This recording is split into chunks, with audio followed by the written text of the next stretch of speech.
더 나은 내일을 준비하는 시간 KBS 1라디오 김성환의 시사야. 어제 오전이었죠. 북한의 무인기 5대가 군사분계선을 넘어와 서울과 경기도 상공을 무려 5시간 넘게 헤집고 다니는 일이 일어났습니다. 하지만 우리 군은 단 한 대도 격추하지 못했고 무인기 5대 가운데 한 대는 대통령실이 있는 용산까지 내려왔다는 의혹까지 제기된 상황인데요. 우리 군 대공 방어망에 어떤 문제가 있는 건지 김종대 연세대 통일연구원 개공원 교수 연결해서 얘기 나눠보도록 하겠습니다. 교수님 안녕하십니까? 네, 안녕하세요. 예. 북한 무인기가 처음 포착된 게 오전 10시 25분이라고 합니다. 그 이후에 네. 5시간 넘게 주로 이제 서부 지역을 중심으로 해서 상공을 이제 돌아다녔다고 하던데요. 예. 우리 군이 공중자산을 뭐 투입하기도 했는데 한 대도 격추하지 못했다고 합니다. 이거 상황 어떻게 보십니까?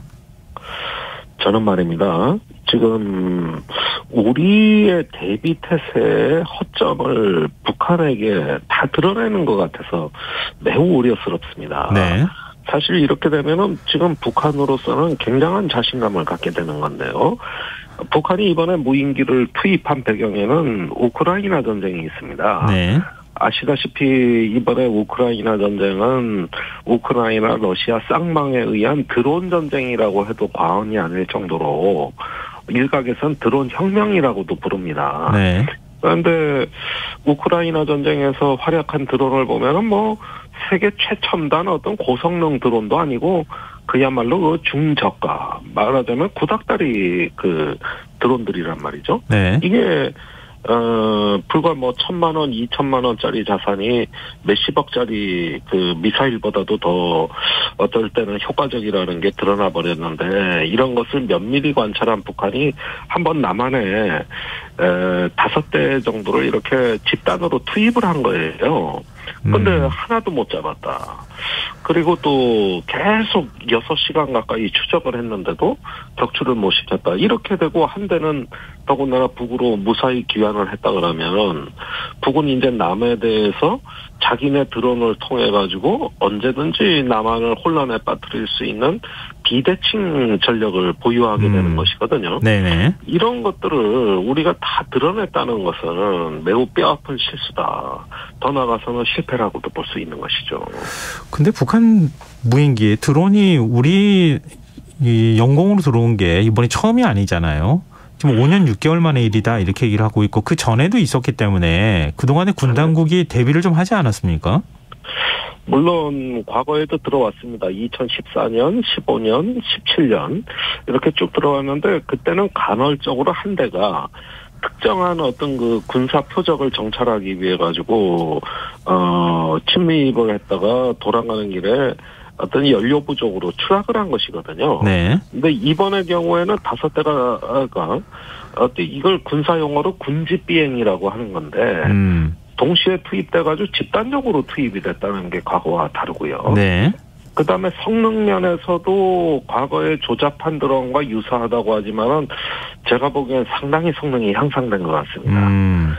그렇다면은 지금은 정찰용으로 또는 무력 시위용으로 이렇게 투입이 됐다 그러지만 유사시에는 공격용으로도 쓰일 수 있는 것이거든요. 네. 그런 점에서는 과거에 어쩌면은 이렇게 한번 건드려 보듯이 시범적으로 들여보냈을 때 우리가 여러 가지 개념을 만들고 대비 태세를 갖추고 또 자산을 확충하고 했는데 그것이 이번에 전혀 작동을 안 했어요. 이런 점에서는 북한 측에 우리가 모종의 잘못된 교훈을 줬다고 보고요. 예. 또 2018년의 경우에는 평창올림픽이 있었습니다. 네. 이때는 군경이 전부 다 어떤 북한의 드론에 의한 테러라든가 또는 올림픽 방해에 대해 가지고 만전의 대비를 다 했거든요. 예. 그런 어떤 그 노하우가 축적이 돼 있고 또 새로 도입한 레이더가 있고 또 기존의 자산을 활용해서 얼마든지 대비할 수 있는 이런 여건이 있었는데 왜 이게 작동이 안 했을까? 적어도 5대 중에서 2-3대 정도는 포획을 하든지 격추를 했었어야 되는 건데 네. 이런 점에서는 앞으로 합참의 전비태세 검열이 곧 시행될 예정이니까요. 예. 아주 면밀하고 꼼꼼한 검열이 필요한 시점입니다. 근데 언론 보도에 따르면은 드론이 내려오니까 드론을 향해서 경고 방송을 했다. 뭐 이런 얘기도 있거든요.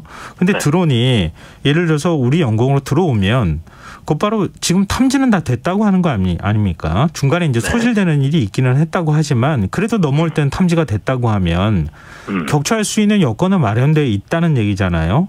그러면 이게 매뉴얼 같은 것도 그동안에 만들어 놨을 텐데 먼저 우리 영공으로 넘어오면 대공포를 쏜다거나 아니면 그다음엔 어떻게 대응한다던가 이번에도 경공격기 지금 출격을 하는 과정에서 뭐 비록 이제 추락을 하긴 했지만 이렇게 유인기를 또 띄워가지고 공격을 한다거나 이런 대응 매뉴얼이 있을 거 아닙니까? 그러니까 자꾸 대응을 얘기하는데 일단은 초기 경계가 뚫린 겁니다. 원래 대응의 1차 대응은 전방 우리 그 지상군 부대들이 하게 돼 있습니다. 예. 그러면은 드론이라는 게 뭐 지금 북한이 뭐 아주 낮은 고도로 저속으로 비행을 하기 때문에 육안으로도 다 관측이 되기 때문에 그 전방에서 적어도 민통선 이북에서 이걸 갖다가 어떤 경고 사격을 하고 안 되면 격추를 할 수 있는 이런 어떤 그 군사 작전이 시행이 됐어야 되는데 일단 이게 뚫린 거거든요.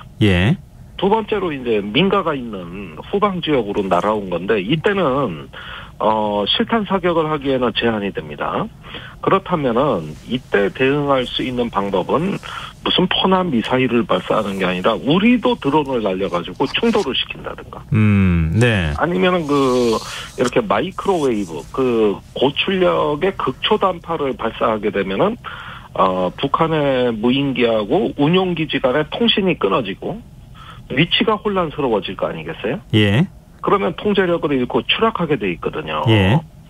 이런 어떤 조금 스마트한 작전을 한다든가 여러 가지 방법이 있었을 겁니다. 그런데 미처 그런 대비책을 강구하기도 전에 이미 후방 깊숙이 들어왔고 이때는 또 엉뚱하게 전투기라든가 공격 헬기를 출동을 시켰는데 출동을 시켜봤자 발포를 할 수가 없는 것이죠.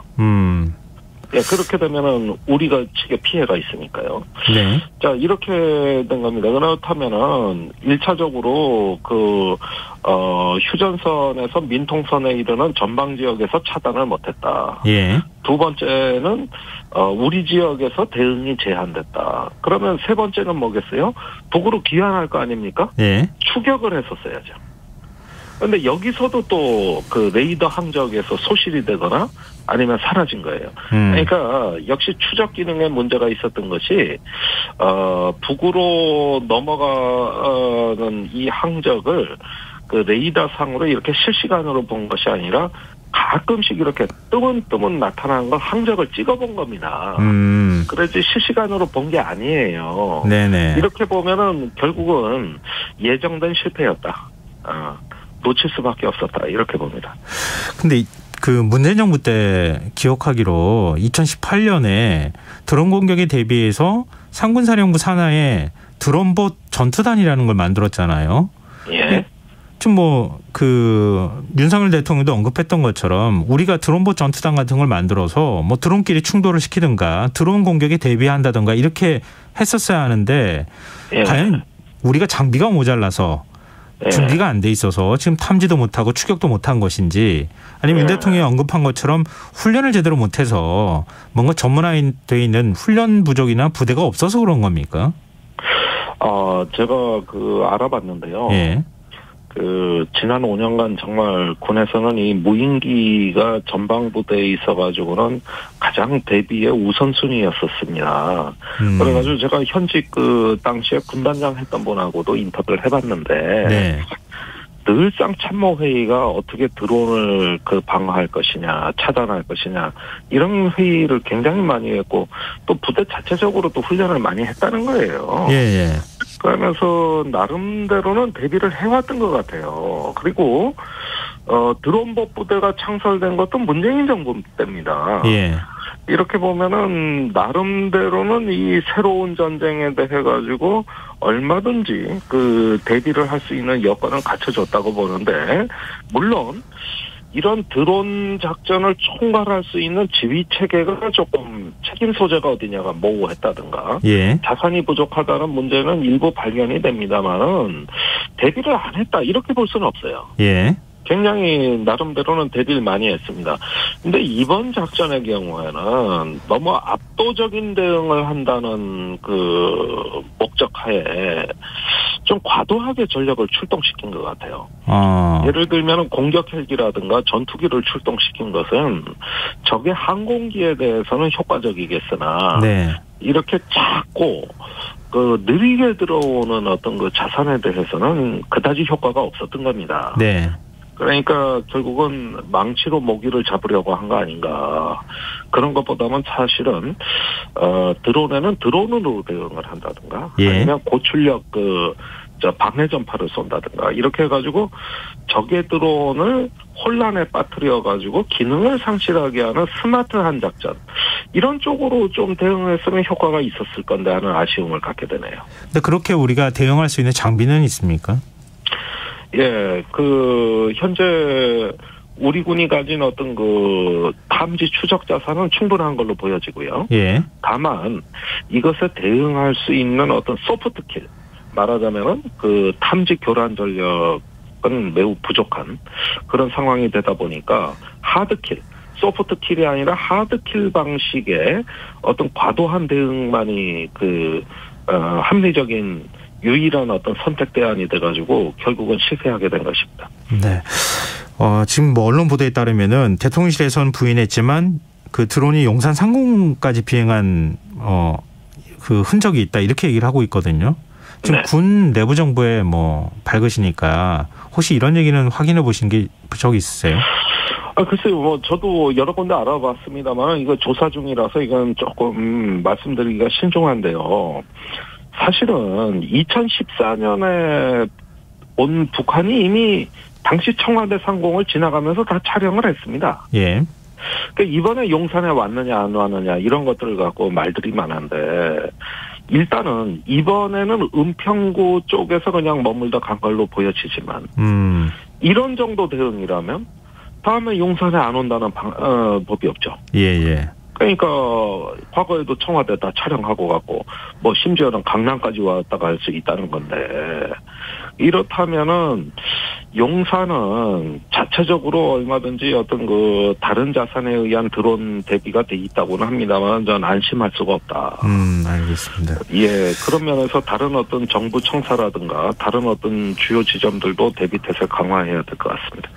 근데 드론이 무서운 게 우크라이나전에서도 우리가 확인하는 것처럼 거기에 이제 폭약을 폭탄을 같이 장착할 수도 있고 생화학 테러로도 활용할 수 있는 상황인데요. 이번 무인기 도발이 일종의 국지 도발의 예고편일 수도 있다. 이런 지적에 대해서는 어떻게 보세요? 예, 얼마 전에 북이 국회의원실을 사칭한 사이버전을 수행하는 랜섬웨어, 일종의 가짜 이메일로 전자전을 수행하지 않았습니까? 네. 그리고 한 달 전에 김여정 노동당 부부장이 서울을 관역 발언을 했습니다. 그러면서 서울도 이제는 이 정부 들어와서 관역이 됐다는 얘기인데 그 뒤에 한 얘기가 뭐냐 하면은 우리가 언제 말하고 안 하는 거 본 적 있느냐. 네. 그러니까 결국은 뭡니까? 북한이 요즘은 단거리 전술 무기를 많이 확충하다 보니까 이제는 표적 찾기에 나선 거 아니냐. 예. 이런 점에서 정찰 활동의 어떤 필요성이 일종의 자기네 타격 무기와 결합해서 남한에 던지는 메시지가 있다고 보는 거거든요. 예. 그런 점에서는 비록 북한이 어떤 공격 무기에 의한 도발은 안 하지만 이렇게 전쟁이면서도 전쟁이 아닌 것 같은 어떤 비정규적인 어떤 자산에 의한 회색지대 전쟁을 수행할 준비를 하고 있는 것 같다. 네. 예, 이게 아마 내년 상반기까지 계속된다면은 알겠습니다. 우리로서는 전쟁이 아니면서도 전쟁과 같은 효과를 발휘하는 이런 식의 북한의 비정규 전술에 상당히 대비를 잘못하면 말려들 가능성도 있는 것이죠. 알겠습니다. 말씀 듣다 보니까 더 철저히 대비를 해야 되겠구나 이런 생각이 드네요. 오늘 말씀 고맙습니다. 네, 감사합니다. 예, 지금까지 김종대 연세대 통일연구원 개공 교수였습니다.